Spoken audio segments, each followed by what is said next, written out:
Assalamualaikum warahmatullahi wabarakatuh. Saya akan menceritakan tentang peletakan Hajar Aswad. Nabi Muhammad SAW memiliki peran dalam peletakan kembali Hajar Aswad yang pada waktu itu Mekah Al-Mukarramah, lebih detailnya Ka'bah direnovasi.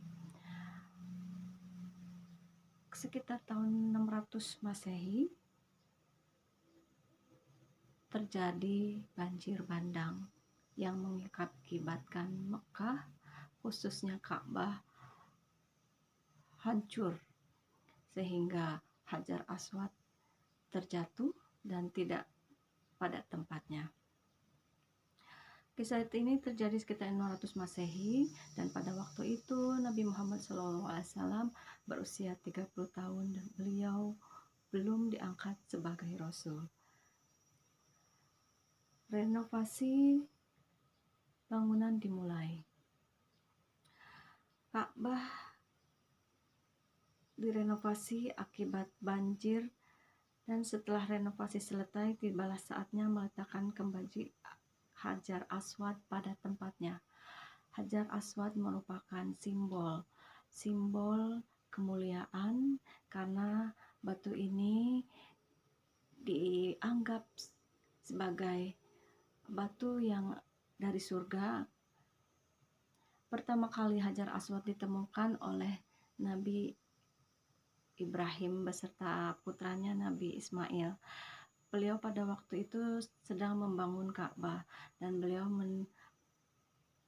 mencari sesuatu batu yang unik sampai akhirnya beliau menemukan Hajar Aswad dan batu itu sangatlah unik.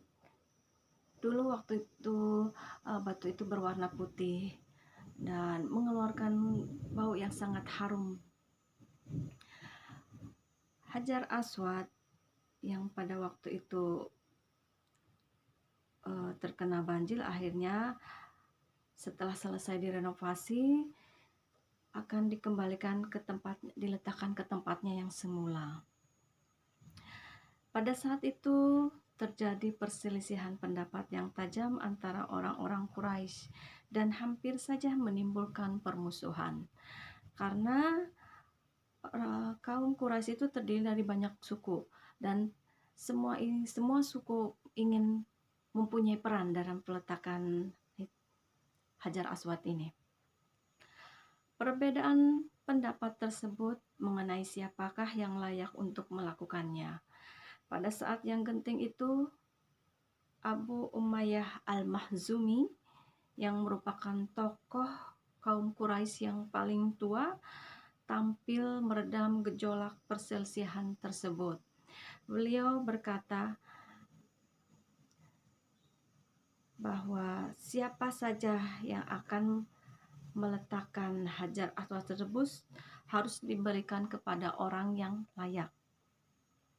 Dan beliau pada waktu itu berkata, siapa saja orang yang pertama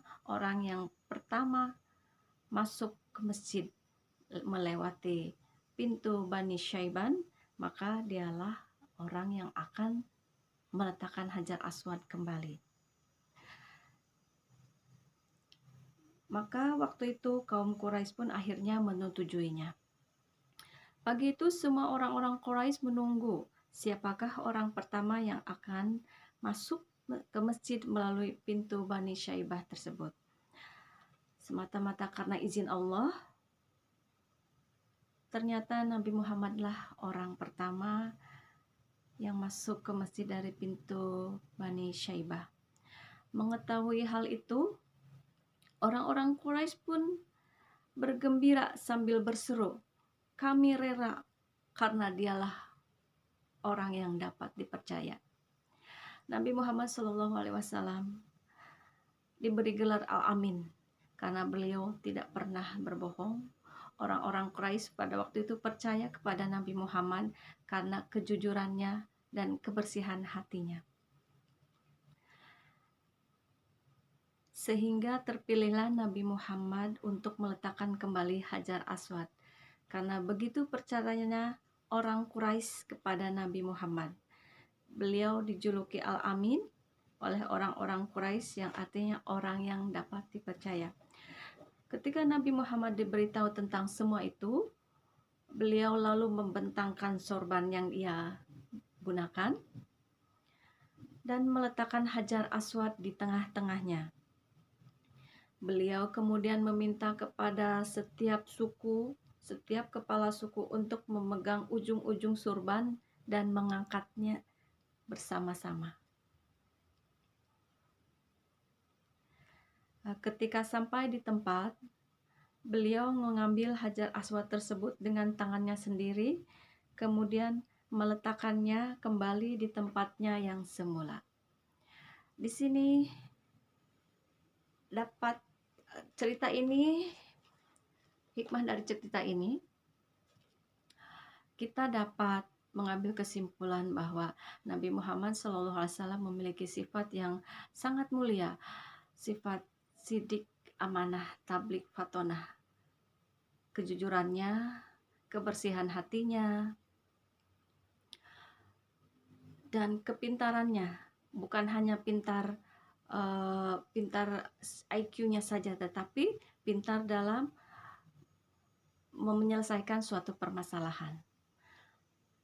Di sini Nabi Muhammad tidak mau semua suku-suku kaum Quraisy merasa malu karena mereka tidak ikut andil dalam peletakan Hajar Aswad. Dengan ide beliau ini, semua kaum Quraisy ikut andil dalam peletakan Hajar Aswad. Begitulah akhlak beliau yang sangat mulia, yang ingin selalu